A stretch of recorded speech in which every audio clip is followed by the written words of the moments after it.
पुरुषांनी तयार केलेल्या पुरुषप्रधान संस्था या निसर्गाला मोठा धोका आहे, हा स्त्रीवादाच्या खालीलपैकी कोणत्या प्रवाहाचा मुख्य तर्क आहे?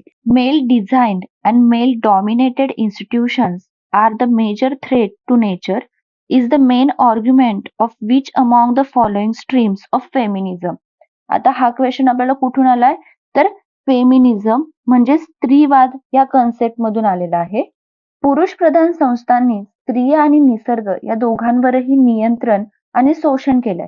म्हणूनच निसर्गाला सगळ्यात मोठा धोका कुठून आहे, तर पुरुष प्रधान संस्थांकडूनच निर्माण होतो.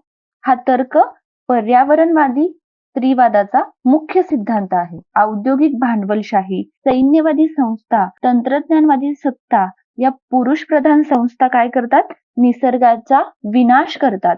निसर्गाला साधन किंवा संपत्ती म्हणून बघतात. म्हणून पर्यावरणवादी स्त्रीवादांचं म्हणणं काय, तर पुरुष संस्था काय आहेत? निसर्गाला मोठा धोका आहे. ते काय करतात? निसर्गाला फक्त साधन आणि संपत्ती म्हणूनच बघतात.